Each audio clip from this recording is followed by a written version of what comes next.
Good evening, everyone. Thank you for joining us tonight. Pastor Tommy McMurtry back again with another live stream, and I'm excited to have a new guest I've never had on a program before, Pastor James Johnson from the Northstone Baptist Church in Pensacola, Florida. And I'm really looking forward to talking with him tonight, and I really hope that this discussion will be a help and a blessing to everyone. We're talking about staying healthy in the ministry, and that's something that many people, many pastors really struggle with, just kind of staying healthy, keeping their weight under control. It's just kind of a big challenge across the board. We're going to talk a lot about that tonight, and Pastor Johnson is someone who has struggled in this area before, but has gotten victory in an area where everybody's always trying to get victory, but seems few actually find it. And so I'm excited to talk to him about this subject tonight, and hopefully just mainly what I'm hoping to do with this, because I don't consider myself an expert on this subject, but I'm looking to learn something and hopefully just be an inspiration and encouragement through this. And so we're going to start off, though. For those of you who don't know Pastor Johnson, we want him to introduce himself to you. And so tell us a little bit about you, your family, and your ministry. Yes, sir. Well, Pastor McMurtry, thank you for having me on here this evening. So yeah, I am James Johnson. You mentioned I pastor Northstone Baptist Church in Pensacola, and my wife and I have three sons. Our oldest is Mark, and then we have an Andrew, our middle son, and our youngest son, we call him our baby son, is Matthew. Of course, they're all as big as their father or bigger at this point, but we still call Matt our baby son. But yeah, we are blessed to have those boys. My wife and I have been married for 23 years, just over 23 years, and we've been best friends, I should say, for 23 years. So yeah, we are blessed to have a good family and a loving church family, and so yeah, that's a little bit about me. Okay. And you are you used to pastor in Indiana, right? How long have you been in Florida? Yeah, I have been here going on 6 years. Next month will actually be my sixth anniversary. And I was in Indiana 16 years, two different ministries in Indiana. I was at the Rescue Mission in Indianapolis for 8 years. And then Temple Baptist Church in Muncie, I was a senior pastor there for 8 years. So if I make it to the 8-year mark here in Pensacola, the people that love me will be nervous that I might leave, seeming as I had kind of an 8-year itch, I suppose. But Okay. Well, yeah. So the reason I asked you to do this, just something that I'm interested in. I try really hard to stay healthy.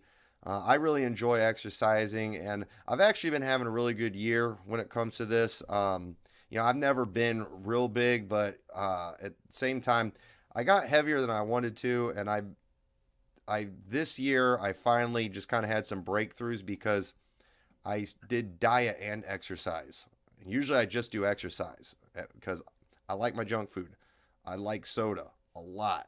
And I've lost 20 pounds just since Christmas. And that's awesome. I feel better than I've ever felt. I'm like at my peak in healthiness. I just broke my mile run record, the other day. And so, Cool. yeah, I've really enjoyed that. I really enjoy it, and recommend being healthy and doing all these things. It does a lot for me. And I know this is something that you're interested in and something that you've overcome. I never had to lose a bunch of weight, and you weren't, gigantic or anything like that. But, we will look at some pictures here in a little bit, just kind of showing where you were at, but you did overcome it. And so, we've been friends on social media for a long time. So I've kind of, watched the progress, over the years and seen what you've done. I've noticed how you promote running and stuff. And I see you getting groups of people from your church running in 5Ks and things. I think all that's great. I personally, one of my biggest motivators are races and things like that. That's how I stay motivated, knowing that I've got this race coming up. It keeps me motivated. I've already done 3 different ones this year, and got more scheduled. So tell us a little bit about what inspired you to just really get serious about this And yeah, what caused you to succeed or change your mind on all this? Yeah, so it's probably been a 3-year journey for me, and I was 70 pounds heavier than I am now. I was 241, and I'm about 5'10", so 241, 5'10", with the body composition I had, just wasn't a good look. Okay, and when I was born, 1979, I was whatever I weighed when I was born, and then I just gradually increased. Like I never really gathered any food information. My upbringing was broken home, so like there wasn't really a fatherly voice in my life telling me to have some temperance when it comes to food. So just like I just, born and then just kept eating, and became an adult man with 3 kids and a wife and just kept enjoying food. And basically my basis for what food I would eat was just what tasted good. And I had really no sense of what food was actually going to fuel me as opposed to what food was just fun. So anyhow, I got up to 241, and I kind of had a breakthrough moment, and there's kind of 3 layers to it, where it was like, okay, I need to figure out if I even have the wherewithal to lose weight. So I brought up my birth. I went from birth weight to 241, over a period of 39 years, basically. And so I'd never tried to lose weight. I didn't know that I even could do it. So a couple things happened. One thing is I stood on a scale, and my middle son, Andrew, happened to be next to me. And he looked over my shoulder, and this is, again, 3 or 4 years ago. And Andrew just made a comment respectfully, but it was still a comment. And he looked at the 241 on the scale, and he just said, "Wow, Father." And that kind of just stuck with me. I was like, okay, wait a minute. As a dad, we want our children to respect and kind of be proud of us. And of course, kids can be proud of their dads for a lot of different reasons, but that kind of stuck with me. And then not long after that, my youngest son was diagnosed with type 1 diabetes. And so we had to become a food-informed family. And so when this diagnosis came to our family, specifically to Matthew, all of a sudden we were getting these tutorials on food groups, and I had, to my embarrassment, no knowledge of what carbs were, what fats were, proteins were. I again just figured whatever tasted good was what we were going to eat, So that diagnosis, and then a third kind of element was part of it for me, which was I was talking to a pastor friend on the phone, and I said, "Yeah, I'm bigger than I've ever been," and then he said to me, "Nobody is shoving that food down your throat except you," and he said, "You're doing that to yourself." And so with Andrew seeing my 241 on the scale, and then us kind of slowly becoming food informed with Matthew's diagnosis, and then the fact that I was the culprit, I was doing this to myself, I was like, well, those were kind of my motivators. And the way it has worked for my wife and I is, as I've gained weight, she kind of gained weight. And so with our 3 kids, she gained weight and then she'd lose it. And then we were both kind of getting to a comfortable stage in life.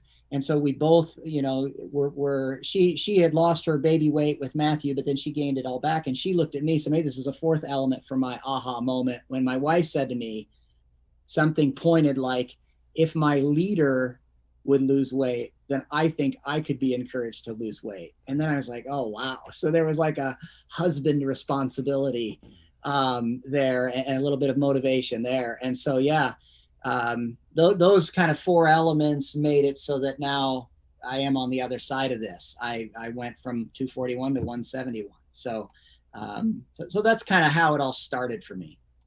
Yeah, and that's interesting because one thing we got to remember when it comes to this is that health, it's a lifestyle thing. And so if you, as the leader of the home, are living an unhealthy lifestyle, there's a much better chance your kids are going to live an unhealthy lifestyle too. And then, you mentioned your son having diabetes, that's, that creates a challenge there too.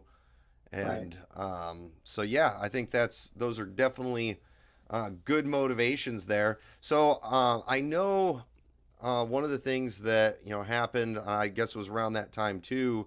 You had a motorcycle accident, and so where was that? I guess on this journey, and did that play into anything after that happened? Because obviously, having a bad injury is going to kind of set you back.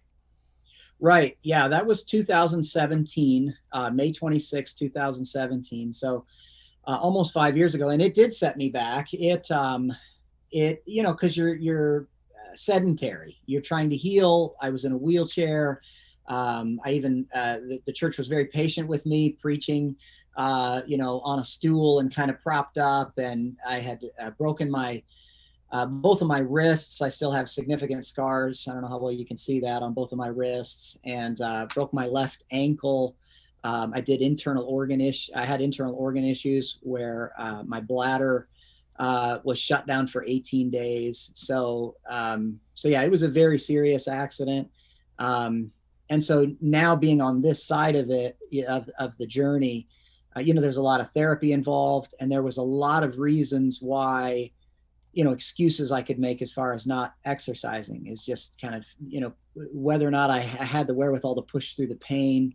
And so, yeah, the reason in that picture you're showing there, the reason I'm holding that bag with my casket is because I forget what that's called right now, but yeah, that's like the connection to my bladder right there. So no bladder working for 18 days and stuck in a wheelchair there. So yeah, it's easy to put on weight when you're just sitting and you're healing and recovering.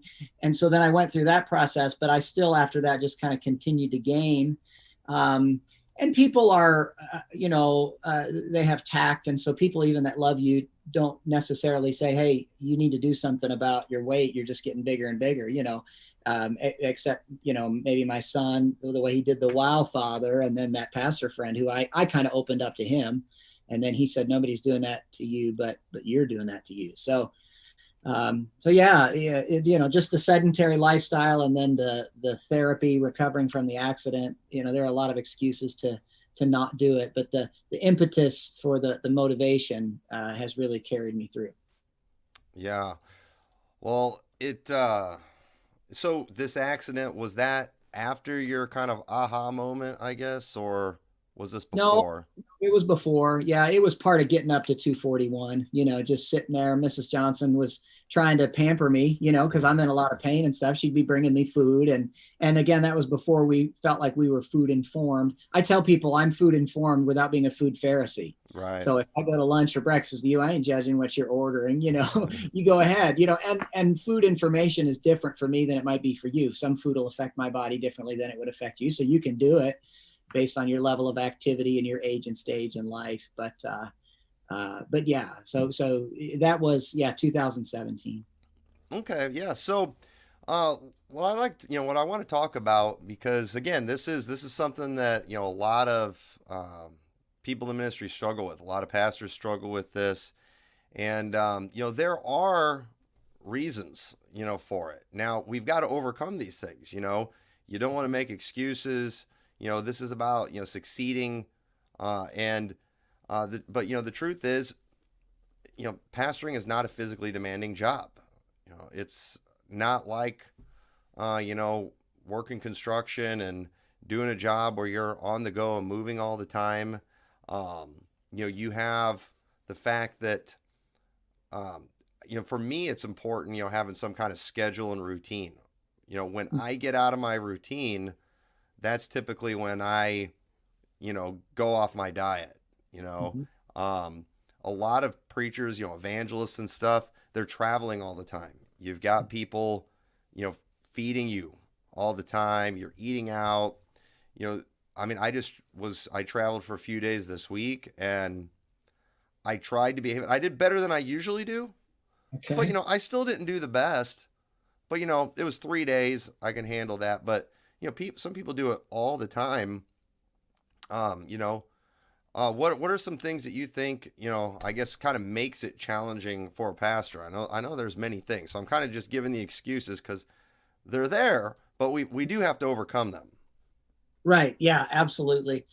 And I think, we kind of need to come up with a why we're trying to regulate ourselves, because there are a lot of the odds are stacked against us for sure. I'm all for capitalism, but marketing is incredible as far as these companies are trying to sell us stuff. And if you're traveling, you're driving by these billboards that promote the Baconator, and you're driving by all this temptation. And then again, the odds are stacked against you when a lot of the portion sizes are huge in restaurants. So they want your money, and they want you to, feel fat and happy and come back. And the processed foods are specifically designed to have repeat customers, to be addictive. And so, vocationally, the odds are kind of stacked against us as far as our job a lot of times is sitting behind a desk and reading commentaries, reading the Word of God and studying, and or visiting, people in the hospital. One thing my wife said to me was, you can't visit people in the hospital if you yourself are in the hospital. In other words, we need to take care of ourselves as preachers, because we can't do our ministry unless we're taking care of ourselves. So I think the why, recognizing that, the odds are stacked against us in a lot of ways, but then kind of figuring out the why. And to me, the why is stewardship. There's a ditch, on the one side, which is if you get in really good shape, it can become vanity. And there's guys that are really impressed with how they look, and so they're vain, and that's ungodly and whatever. And there's some preachers that use their attractiveness or their in shapeness as part of their shtick in ministry. So the vanity is something we need to abhor, while embracing the stewardship. And I build a biblical case for that. We are to love the Lord thy God, the greatest commandment. Love the Lord thy God with all thy heart, soul, mind, and strength. And it's the idea of a comprehensive everything that I am. And so it has a sense of stewardship. Like, if I really love him, I want to be healthy with who I am. And nobody would debate the stewardship of the gospel that preachers have. We're all involved in the ministry of reconciliation. We're to steward the gospel.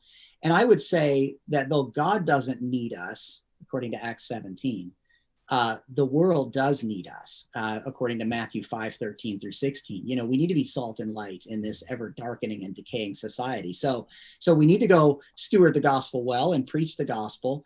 But at the same time, we, potentially can add to our health span. I'm making a distinction between lifespan and health span, but, have a clear cognitive mind and a strong body, all these things that we're supposed to utilize to love our God with, for the sake of propagating the gospel in a healthy, clear, God confident kind of a way. So like First Peter talks about lively stones, the familiar verse about being peculiar people. Also in that passage talks about being lively stones, not necessarily lethargic or lazy stones. And so for a while in ministry, that would have described me. So yeah, I think figuring out the why and making sure it's not vanity, but it's stewardship, and recognizing God only gives you one body. And I believe in the trichotomy of man. I don't want to debate that. I don't know where you are on dichotomy or trichotomy, but body, soul, and spirit, I believe is what we are. And so I want to steward. Preachers emphasize, let's minister to the spirit of the people. But what about, in order for me to minister to their spirit, I've got to take care of me, body wise, and it's all connected.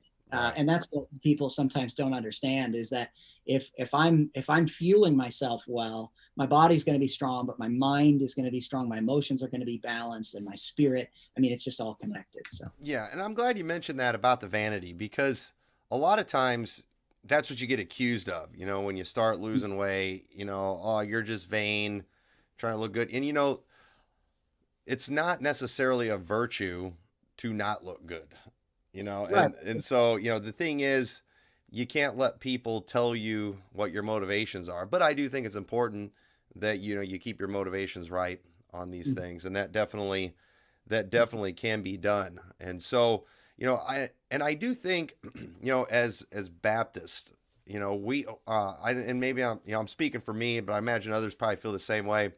We're very black and white about everything, thus saith the Lord. You don't sin in moderation. But at the same time, when it comes to food, because something's not a sin, technically, because I don't think it's a sin to drink a soda. I don't think it's a sin to go to McDonald's. But I do know for me that typically the only way I can keep something under control is if I just kind of make it a sin to myself. I mean, Sure. and usually, and I've done really good this year at, normally if I'm not going to drink soda, I've got to just go off it completely. Hmm. I've never been able to drink it in moderation. I will say this year I kind of have. I probably drink soda once or twice a week. I did a few times this week traveling, but most of the time for me, if I allow it in any way, it takes over.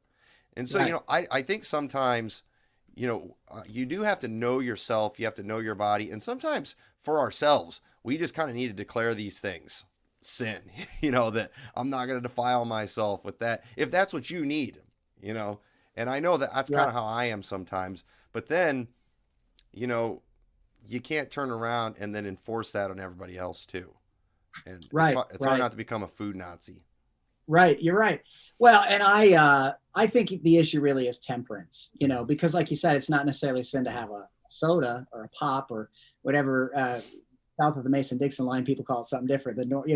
A fellow in our church calls it tonic. So, but anyways, he's talking about soda pop. But yeah, it's not necessarily a sin, but it is about temperance. So if you have, and then there's got to be this recognition that a lifestyle of soda pop and donuts is an out of control lifestyle. I mean, so you concede that and then say, okay, I'm going to just limit myself. And, so many preachers, we get ourselves in trouble when it comes to a lack of temperance. We got to remember that it is a fruit of the spirit, love, joy, peace, long suffering, gentleness, meekness, goodness, faith, and temperance. I don't think I said them in the right order, but there it is in Galatians 5. So to be spirit controlled is also then to be self-controlled. And so we've got to figure out what the allurements are. And it's not just about laying aside sinful things. It is laying, Hebrews 12, laying aside the weight and sin that does so easily beset us. And the way I understand that text is that weight is a reference, not necessarily to physical weight, but it is a reference to things that are not necessarily sinful, but inhibit us from following Christ effectively. So yeah, it's not sin to eat a donut, but it would be a lack of self-control. So it could potentially be sin, but you just got to identify those propensities and then say, yeah, I'm going to do this with a sense of reasonableness, moderation, temperance. There's a well-known verse there that applies to a lot of us preachers. I mean, specifically the Apostle Paul in 1 Corinthians 9:27 says, and I paraphrase, but it's the idea of when I've preached to others, I myself might become a castaway. And usually when we use that verse, we're talking about, maybe an immoral activity a pastor gave into his flesh and had an affair or something. And he's preached to others and now he's a castaway. But a couple verses up, the word temperance is there. And the idea of an athlete, Paul uses that illustration of having self-control and running for the mastery, running that he might receive a prize. So what he's saying in the context of 1 Corinthians 9 is that we need to run this race of life with temperance, and then Galatians 5, spirit-filled temperance. And I think that applies to every single area of our lives. And when we are, the power of example is huge. And this as a pastor, the power of influence and example. The Apostle Paul over and over invokes the power of example. He tells Timothy and Titus and others to follow me, the church at Corinth, follow me as I'm following Christ. And so I suggest that applies not just in the way I minister to my wife and the church sees, and the way I lead my children and the church observes that, the way I love my Lord, the church observes that, but we're to be examples in how we steward the one vessel, the body, the temple of the Holy Spirit that the Lord has given us. And so, yeah, I think temperance is really the answer, and just pursuing, a lifestyle that pleases the Lord and stewards well what the Lord's entrusted to us. Right. Yeah. And talking about temperance, said, I don't think either of us want to be mean tonight or anything like that. But one of the things that bothers me, and I think this bothers a lot of people, and is when it comes to being a Baptist, there's just certain things we don't do. We don't drink, smoke, chew, hang with those that do. And then a lot of times you even have these preachers who they act like if you're still doing these sins that they've repented of, that you must not be saved. And so they'll tell you about all these things they used to do, these things of the flesh, and how they repented of all those things. But one thing that's in our Baptist world that's not a sin, and it's not a sin, is eating. But yet these same guys who went from all those things now clearly have no control over their eating. They're not temperate anymore. And so just like the world has their drugs, their alcohol and things they go to, Baptists sometimes, we're really no different. It's just we go to our socially acceptable drugs, which can be food. Right.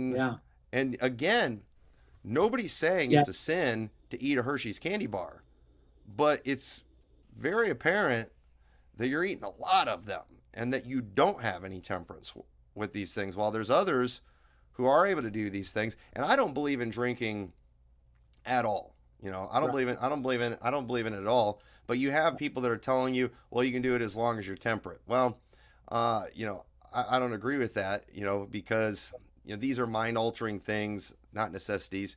But, even food, okay? Now, food is a necessity. Food is not mind-altering, so there are clear differences there.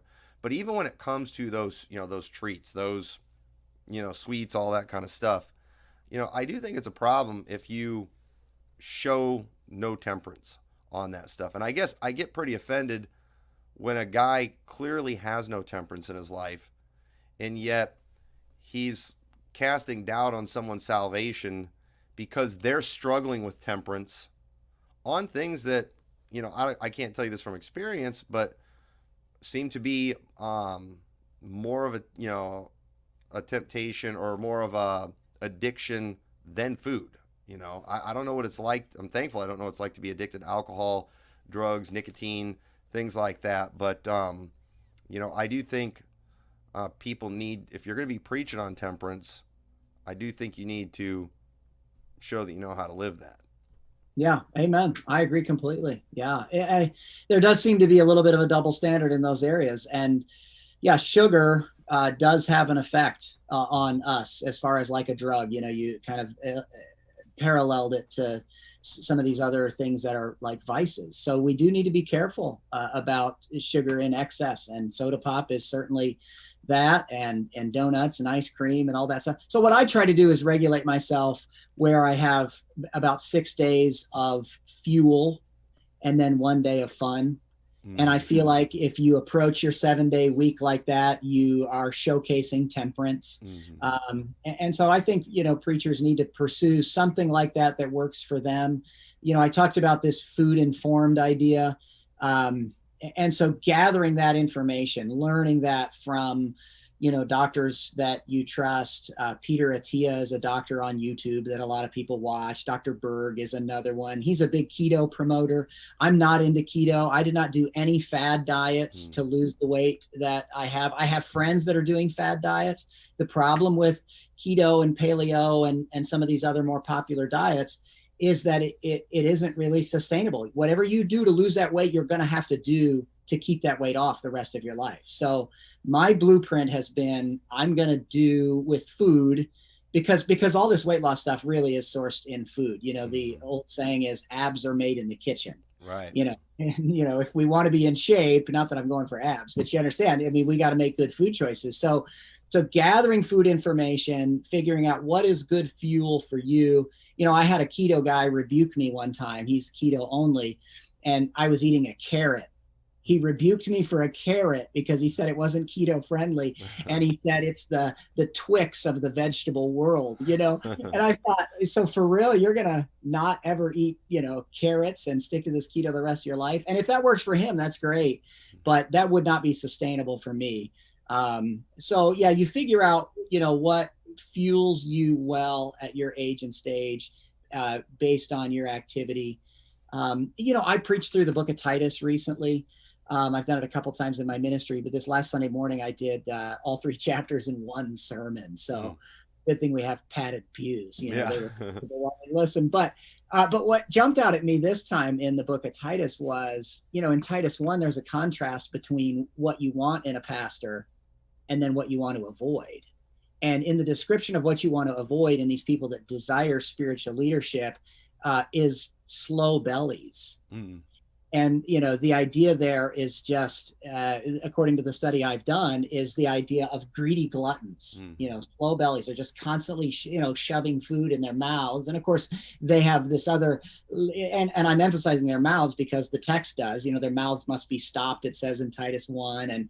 But I just think it's interesting, the idea of slow bellies and greedy gluttons. And so, yeah, to your point, we emphasize stay away from drugs and alcohol and cigarettes. And I agree. And I preach those things, but at the same time, emphasizing healthy food choices. And then when you splurge, doing it in moderation is important. One way that we do that at our church, you talked about earlier, groups of guys that we get together, groups of people really that are running and doing activities, is we will have, so I have a whole bunch of Sunday school teachers, and I'm very thankful for the teachers in our church. And I don't typically teach Sunday school, but twice a year at least now, I'll have a men's only class.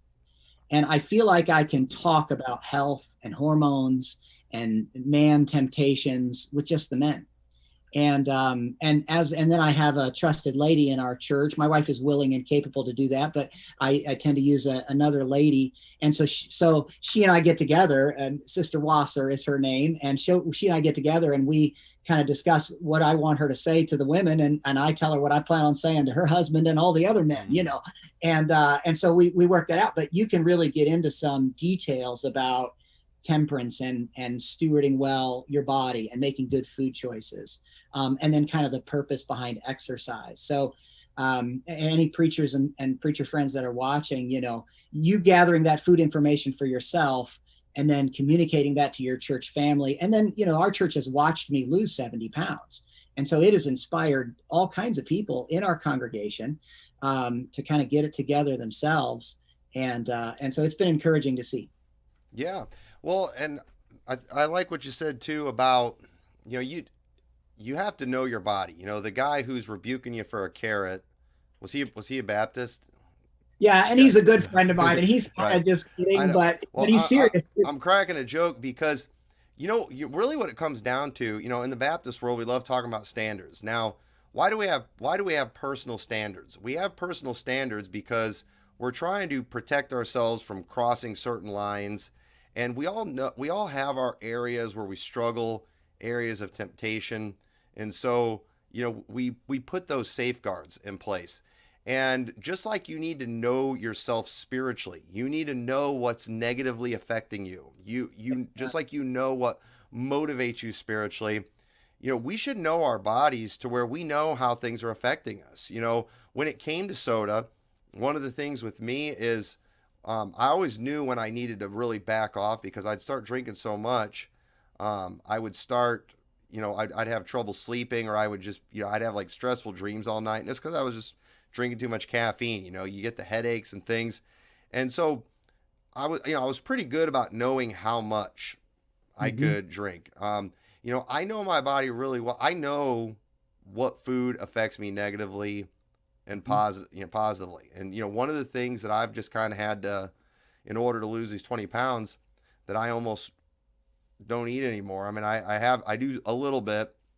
Said this week, Pastor Randall was with me this week, and so if he watches this, he'll know I'm a hypocrite with some of the stuff I'm saying. But I haven't been, with the exception of this week, eating a lot of fries. There's something about potatoes that, it makes me put on weight if I eat those things. So, oh yeah, when it comes to diet, you should probably look at diet like you do personal standards. And these are things that they negatively affect you, and you have to stay away from it. You have to keep this out of your life, and you can't go beating up the guy who maybe he can handle some of that stuff. Maybe he can do these things. You've got to know your body, and it's like we don't know ourselves. I mean, what did you think was going to happen when you went to that all-you-could-eat buffet? What did you think what was going to happen when you ate 3 meals at McDonald's? And I think it's important too. One of the things that I do is, just like we look in the Bible and it kind of helps reveal who we are spiritually, looking into that perfect law of liberty, we need to look at a scale regular too. Yeah. And Yeah. I think we just neglect these things. And then before we know it, we find, just like people when they backslide, all of a sudden it's like years later, like, how did I get here? Right. I think it's the same thing physically too. We slowly let these things happen to where we don't know, and we need to like set some markers in place. And and so for me, it's typically been when I've seen certain numbers on the scale I thought I'd never see. I'll get motivated for a while. And so, I think we need to have stuff like that motivates us. Right. Yeah. Yeah, I make a distinction when it comes to food between starchy carbs and fibrous carbs, because you got to come up with something that is sustainable. And these, like I said, fad diets are not sustainable. And you mentioned potatoes, so to me, that's a starchy carb. So I would have that on my fun day, but fibrous carbs actually fuel you really well. Fibrous carbs are broccoli, leafy green vegetables, things like that. And men, especially as we get older, we need high amounts of protein. So lots of red meat and chicken and peanuts and those kinds of things. So proteins and fats. I am a big promoter of eggs. I believe eggs are God's multivitamin. Now, I know in the dietary world, there's controversy, and 5-10 years ago, there's controversy about whether or not eggs are good for you. But I believe eggs are God's multivitamin because there's a perfect balance of proteins and fats. So, when it comes to some of those food choices, you're right. You just kind of figure out at your age and stage, and the older a man gets, and trying to regulate his hormones and things like that, like lots of protein and meats if he wants to maintain muscle mass. I think those are good suggestions. Yeah. And I know when you get over 40 too, like I said, a lot changes, and cardio doesn't work the same anymore. Right. Last year in the month of March, I decided I was going to run 100 miles in the month of March, and I consistently ran every day except Sunday, and I ran over I think like 102 miles that month. Wow. And Good job. and That's I cool. didn't lose that much weight. Now, Okay. part of it was because I didn't really change much of my diet, but I'll say this too. Last year, when I did that, I wasn't eating a lot, but I was eating junk. And it is, like you said, being food informed. And in the last year, I've learned a few things about food and the importance of what kind of food you eat, not just calories. A lot of times we just focus on calories, but no, and I agree with you on the eggs. Eggs are very good for me. I enjoy them. They fill me up, and they don't affect me negatively. But so this year, I said I've been doing a lot more weight exercises than I'm doing running. I've not ran near as much this year as I normally do, but yet when I run, I'm breaking records because, I've gotten rid of the weight and I'm just doing better across the board. And, like I said, I heard somebody say recently, you can't, or maybe you told me this, you can't exercise away a bad diet. Right. Absolutely true. Yeah. So when it comes to exercise, what I tell people is, so for me, like when I was 70 pounds heavier, exercise was a daunting task. I mean, I couldn't do much of anything without getting out of breath and just not wanting to do it. And then I've had elbow surgery, and I've had, wrists and the motorcycle accident and all this stuff. So when you're beat up by life and then you got all this weight on you, and then somebody's like, oh, I think you should exercise. It's like, well, what in the world? I mean, where do you even start? And so what I've told people is that you figure out, first of all, the way you like to move. Okay. So I do run regularly, and I get people in our church to run, but that was not where I started. At 241, beat up by life, there's no way I could have ran with any kind of endurance. So I figured out the way I like to move. And another thing, the why, again, matters in the exercise. Do not, and you said this just a minute ago, and so I kind of want to double underline what you said. And that is, I want to tell anybody listening, do not do exercise in order to lose weight, because you'll just be discouraged, because like you said, you can't out exercise a bad diet. So, however, I think everybody watching should have a regular exercise routine, and you do it for two other reasons: not to lose weight, because you change your diet if you want to lose weight. That's like 90% of weight loss is diet. So So what are the reasons then to exercise? Well, the number one reason that everybody should exercise on a regular basis is the mental benefit. Because I think that exercise is the most underrated antidepressant on the market. You know, people say, and pastors struggle with depression, lots and lots, high percentages. Right. And we're supposed to be the guys with the answers, and yet we're struggling with our inner man on a regular basis. So the mental benefit of exercise is huge. Sometimes people will go to a doctor and he'll prescribe some pill with a million side effects. And obviously I'm exaggerating, but a ton of side effects that frankly, the doctor doesn't even understand and the patient doesn't understand.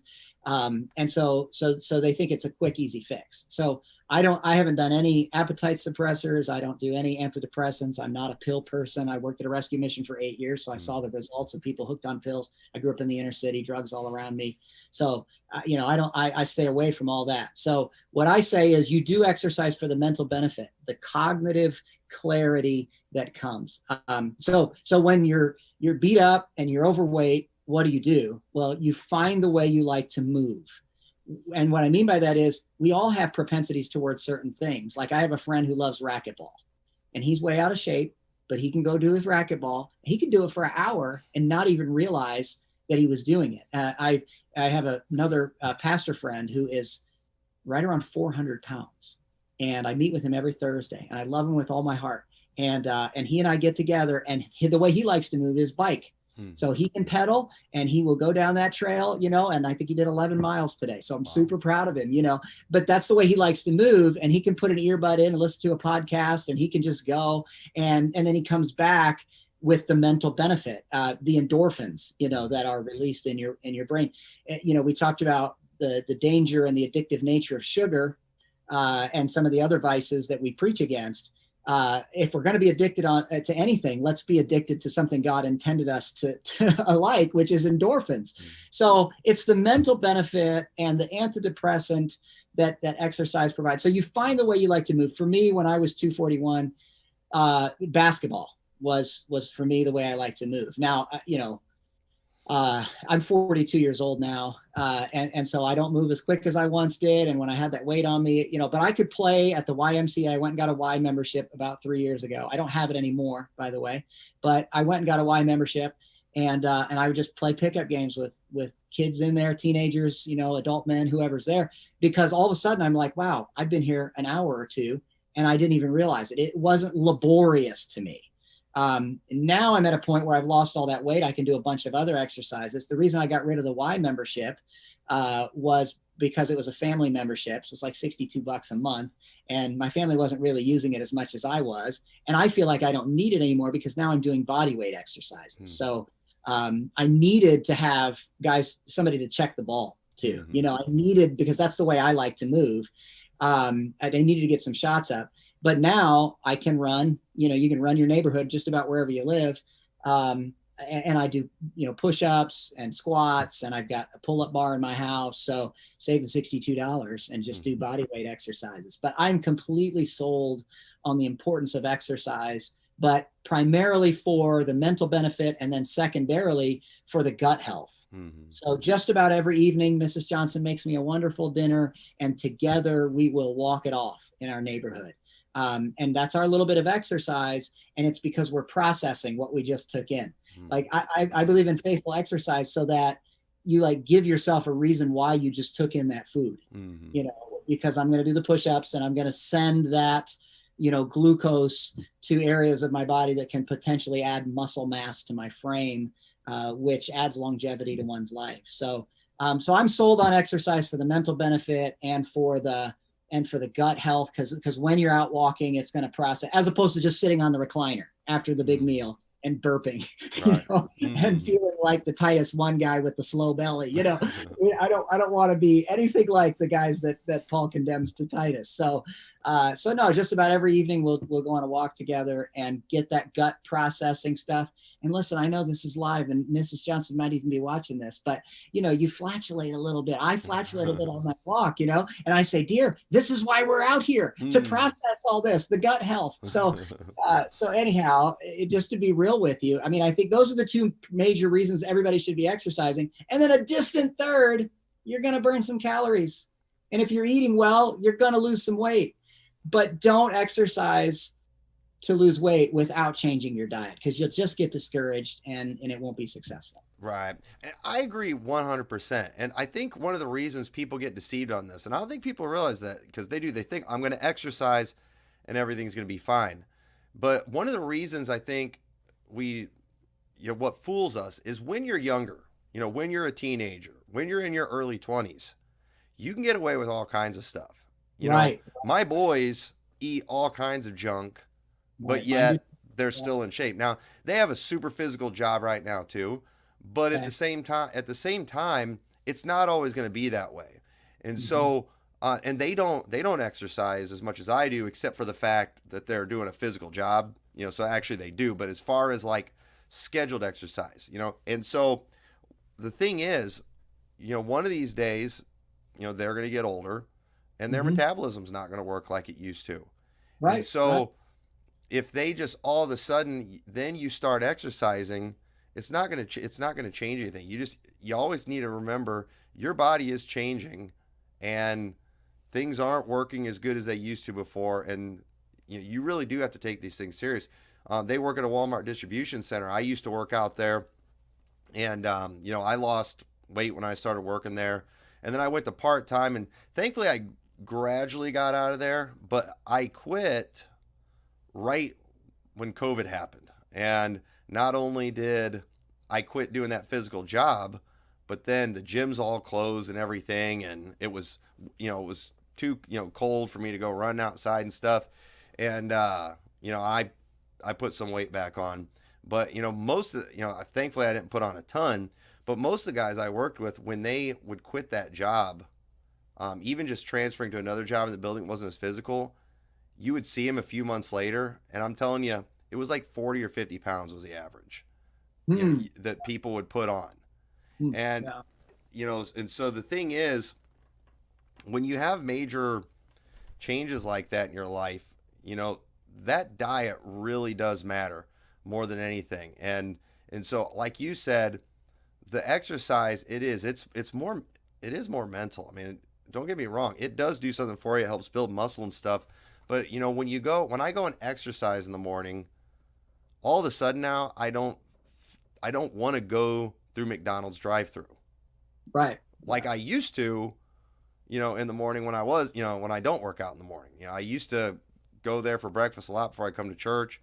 But, after you've just done a good workout, you don't want to just go eat a bunch of trash and then take back all those calories, especially bad ones, that you just burn off. And so I think people, if they went at it with that mindset that, this is more of a mental thing, and it's a huge antidepressant. And I think every pastor, because it is a stressful job, I do think preachers need outlets, and some have it in things that maybe, that I think are healthy, even if they not necessarily gonna help you lose weight. Some pastors go hunting, go golfing, things like that. But some pastors, they don't do anything to help themselves out mentally, to calm their stress down. And I don't think you're, doing the Lord a service by martyring yourself. I really think preachers need to take this serious. Your church needs you to be healthy physically and mentally. Right. Yeah. And your family too. Yeah. The power of example is huge. And the mental benefit that comes from exercise is certainly legitimate, helpful, and verifiable. But, also I am more clear when I'm in a fasted state. Like throughout the process of my weight loss, what I did do is a lot of intermittent fasting. And like the entry level intermittent fasting is the 16-8, where you fast for 16 and then feast for 8. And for a big duration, I was doing what they call the warrior fast. And I think the warrior fast is a 4-hour feeding window and a 20-hour fasting window. But then there's OMAD, which is 1 meal a day. So the longest time I did OMAD, just 1 meal a day, where I would fuel myself.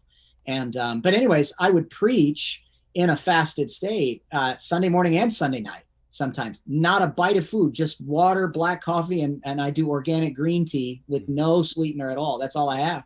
And there is a clarity that just comes. And so, you're communicating clearly, you're thinking much more sharply. And then often I exercise in a completely fasted state. So if people are serious about getting it together, those kind of things are things that I think they should consider. Okay. Yeah. Now, so when it comes to your routine, so um, has what was kind of, I guess, your routine when you were dropping the weight, and what's changed since you've got to where you're at? What's your routine now to just kind of maintain things, I guess. Yeah, most days I still fast for long periods of time. I will usually have one meal a day still. 4:15 is when my wife usually will have dinner for me.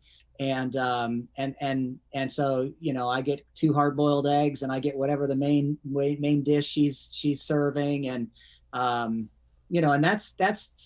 a normal day. There are days, of course, where I'll have breakfast appointments. Tomorrow I'll meet a guy at 7 a.m. So I'll try to make reasonable food choices then. I try not to eat at all after 7 p.m.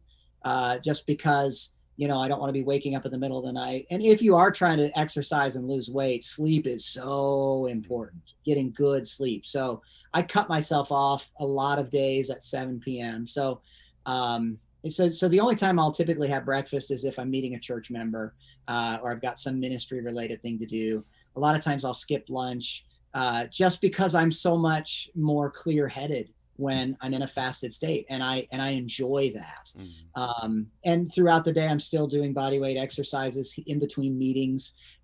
Before I go on the platform Sunday, I've done some push-ups and just trying to get the blood flowing and get everything clear. So yeah, that's kind of in general my schedule.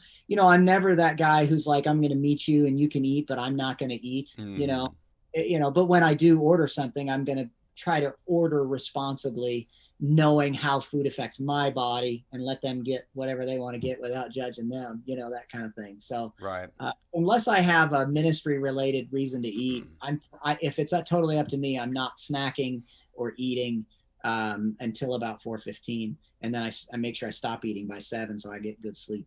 Yeah, I think it's important to have a plan. Like, I think it's interesting too that you're already thinking ahead about tomorrow, and how you're going to eat. And one of the things that I try to do help me, if I know something's coming up, if I am going to go out to eat with somebody, or something that's out of my ordinary routine, I take all that into consideration before I do my usual eating routine. That way I'm not adding something to it. And you just have to plan now. And I know for me, one of the things that I've been doing, somebody just asked about this, that's helped me a lot, is, I've been counting calories. Do you do that? Have you ever done that? Is that something No, you do? I haven't. It's just too much work. Now, depending on where you are, if where you are weight wise and stuff, like I have a friend who does that app, MyFitnessPal, and that really works for him. So where you are on this journey, it may be a good tool for somebody to do. But I haven't done the counting calories or counting macros. I just feel like I don't have time to do all that with everything else we're trying to do. Pastors know how it is, in ministry. So but I just, when I sit down, I kind of eyeball it, and sometimes I'll go to a restaurant and they'll have the calories listed, and I'll look at it, and I think a guy at about my age and stage, what am I supposed to have a day? Maybe 3,000 calories a day or something. I don't know, but I don't get those calories from pop. Soda pop. I haven't had a pop, by the way, in almost 2.5 years. So, with one exception, Mrs. Johnson brought me a Mountain Dew, and I loved it. But anyways, but because I don't want to get empty calories, as much as I can stay away from that. But no, I never really got into the counting calories, counting macros and stuff. Honestly, the macros, it's too high for me to figure all that stuff out. So, it really does all boil down to your blood sugar anyways. When you raise your blood sugar, and I'm speaking as the father of a type 1 diabetic, when you raise your blood sugar, then if you have a working pancreas, your pancreas produces insulin, and insulin is a fat storing hormone. So when I take in calories, I want to take in nutrient dense calories, because, and if it's a fibrous carb as opposed to starchy carb will raise your blood sugar quickly, pop raises your blood sugar quickly, which means your pancreas produces insulin, which means you're going to store fat. So instead, I want to take in, when I take in calories, nutrient dense calories like fibrous carbs, which will raise my blood sugar very gradually, which gives me an opportunity to go walk the neighborhood, which gives me an opportunity to kind of counteract the effects of insulin, the fat storing hormone. So I never got into the calories or macros, but I did get into trying to understand the biology of how food affects James. And that has really helped me. So do you have any specific foods or whatever? I mean, you just mentioned not drinking soda except for once in 2.5 years, but I mean, do you have some things that, for you are just like ultimate no-nos, like you now treat like alcohol or something, Yeah, sugar in general, I do kind of look at it that way, but don't get me wrong, I do have fun, once in a while. So like a cheat for me, some of you won't even think this is much of a cheat probably. Mrs. Johnson thinks I'm being silly when I say this, but like Raisin Nut Bran is my favorite cereal, and all cereal is just covered in sugar, let's be honest. Raisin Nut Bran is considered a healthy cereal. But, I have Raisin Nut Bran once in a while. But I do look at like all processed foods with a level of disdain. Because I know they're just trying, whether it's salty or sweet, they concoct it so that we're addicted to it, so that we buy their product and they make more money on us. And so, I have that disdain because I don't want to be victimized by their desire to make $1 off of me. So I'm attracted to things that I can grow, vegetables and meat, things that I think God really intended me to eat. The way they say it is, when you shop at the grocery store, you should shop on the outside aisles, not the inside aisles. Most of the processed stuff that you should avoid is in the middle of the grocery store. And so I fuel myself with the fruits and vegetables. I know there's debate about fructose and things, but if I have a sweet tooth and the option is an apple or ice cream, I tell people pick that apple. Go for something that is a fibrous carb, not a starchy carb. So your blood sugar will only raise gradually. So yeah, I try to, I do splurge with sugar. If it's a birthday cake and it's, let's celebrate somebody, sure, I'll have some. I want to participate.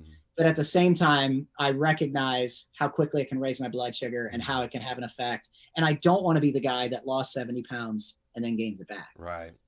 I have a friend who did that, and he was so depressed when he was 70 pounds heavier, and then he loses it all. Now he's gained it back and he's more depressed and he feels terrible. And it's like, so whatever you do, it's got to be sustainable. Right. Yeah. So I guess kind of two more things I want to ask you about, and then we can start wrapping it up. But so obviously, you're very knowledgeable on this subject. With me, I'm not super educated when it comes to nutrition. My wife knows more than I do on these things. So do you recommend any sources for learning about diet, reading up on these things? How have you educated yourself on this subject? Because again, a lot of it is just knowledge. People a lot of times think certain things are healthy, because they're, they saw it on a commercial, but they're just not, Right. Yeah, exactly. Yeah. By the way, bananas, they say, oh, that's where you get, what is bananas? Potassium? Yeah, thank you. Potassium. Yeah, which is totally balderdash. Like that was concocted by, a little bit of potassium, yes, but you get way more potassium. Don't bash bananas. I know, right? I know. I'm not saying they're bad. I'm just saying it was a marketing plan that worked really well. So we got to be careful about falling for that type of thing. Brother, what was your question again? So like, do you have any sources that people could go to learn about diet?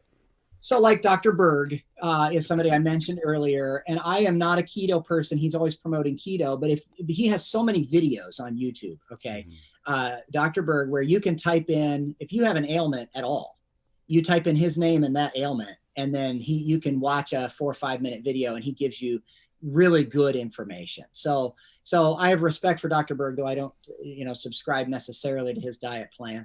And then I mentioned earlier Peter Attia.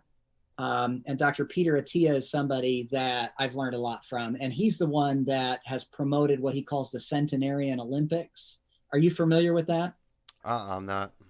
Yeah, so it's the idea of centenarian, of course, is being 100 years old. So a lot of guys, are training for maybe an Ironman or a triathlon of some kind, but a lot of people aren't training for those things. So what should I be training for? And Peter Attia says you should train for the centenarian Olympics, and it's not about living to be 100. It's about being healthy in case you do get to 100. So he's not advocating for lifespan, he's advocating for health span. And so what the centenarian Olympics are, what you should be training for, if you train for an Ironman, you're swimming and you're running and you're biking. But if you're doing the centenarian Olympics, you're training for specific events. And he lists like 17 events. Okay. But some of them include things like being able to deadlift 30 pounds when you're 100 years old, which means when you're 50 and 60 years old, you better be working on that, because you want to be able to pick up your toddler, your great grandchild who is 30 pounds, or to be able to be in 4 foot of water and then to be able to lift yourself up out of that water in case you're 100 years old and you're in a situation where you need to get out of water. I mean, so I really like, what he does is he recommends good food choices and body weight exercises so that as we age, we still have cognitive clarity. They call dementia, by the way, type 3 diabetes, because what has been concluded in recent years is that a lot of dementia, not exclusively, some of it might be genetic, but a lot of dementia and Alzheimer's has been the result of food choices. Certainly food has an impact on the cognitive clarity that we have or don't have. And so saying, I don't want my family to have to struggle to take care of me if I make it to be 100 years old. So, and there may be something beyond my control that happens to me so that they do have to take care of me. But bottom line is everything that's within my control so that as I age, it's not as hard on them. I want to control because I love them. So training for those centenarian Olympics. So yeah, Berg is one, and then Peter Attia is another. Both of those guys I've learned a lot from. Okay. So yeah, the last thing I'd like to just get your input on motivation. So, you mentioned the guy who, he gained the weight back, more depressed than ever. And a lot of times, everybody wants to lose weight, but when you start out, this year, it was after Christmas, I almost broke my record in most weight. And I was like, I gotta get this under control. And, I had a race I wanted to run that was a couple months away. And so I was like, I got to get this under control. And I said, I finally started, succeeding, but my motivator is, that when I know I have races and things coming up, because I'm just kind of competitive. So that motivates me. But the thing is, I will say, during those first few weeks where I was dieting, it gets super depressing. You want sugar so bad. I wanted soda so bad. I wanted McDonald's so bad. One night at the church, we had pizza. Pizza is one thing that just is bad for me. But I love pizza. I love it. And I mean, I went to I had to go to a fast food restaurant one time, and I ordered a meal that came with a drink, and I drank water. And I hate paying for water. But I was that serious about it. But you get really depressed. You get really grumpy. But I do know for me, after about 3 weeks, all of a sudden I didn't feel like I was hungry 24/7. The cravings started going away.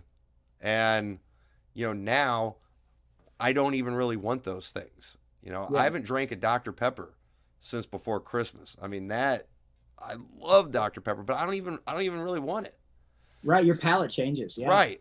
So I guess for you, what do you, and you've been helping people.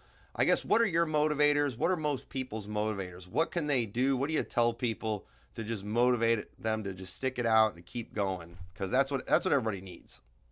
Right. Yeah. The why matters more than the specifics of the diet, and the specifics of the exercise.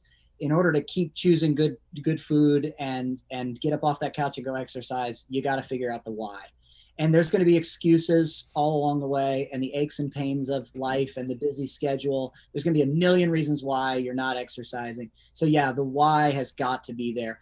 And I would go back to the stewardship part of it. You got to say, hey, as unto the Lord, I want to steward this life as best as I can, recognizing the brevity of life and the fact that we only have one life to live. So stewardship, but then also just some practical things, like my friend who I meet on Thursdays, pastor friend, who's, like I say, almost 400 pounds. His motivator is he has 2 daughters, and he wants to be there when somebody says, who gives this bride away? And I mean, that'll get you up off the couch when you think about, he wants to be able to say her mother and I. He wants to be, and they're little girls now, so it's 15, 18 years. And if he keeps, down a bad path, he won't be there. So the stewardship and the divine accountability of how we stewarded the time, talent, and treasure, the resources that God gives us. But then practically the family can be a big why. And then the idea of not just your immediate family. And for me, that was a huge part of it. With our son's type 1 diabetic diagnosis, I felt like that was a great motivator for me as well, because I do have a working pancreas. He doesn't. So he should avoid certain foods. I wanted to be his friend in it. And so I end up losing a bunch of weight trying to make good food choices with him, while the rest of the family has working pancreases, so they can do Pop-Tarts as much as they want, But so the family end of it starts to motivate you.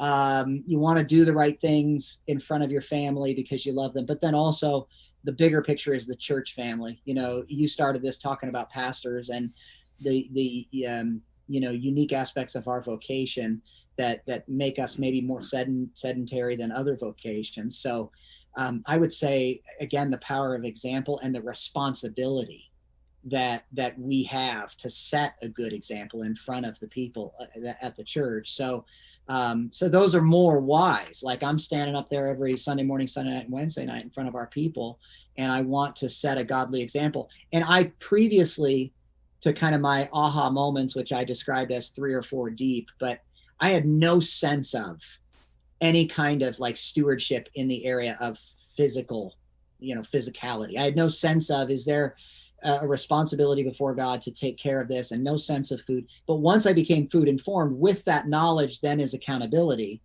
And so now when I'm standing in front of our church family, I want to make sure I'm modeling, a character that represents the knowledge I have about how food impacts my body, and then the stewardship before the Lord. So the why really matters, and it can be stewardship with your Heavenly Father, and then it can be motivated through your family, and then even your faith family, your church family. So. Yeah, that's good, because it's very common when you have in churches where you have a pastor that's just really out of shape, really big. A lot of times you see a lot of that same thing in the church.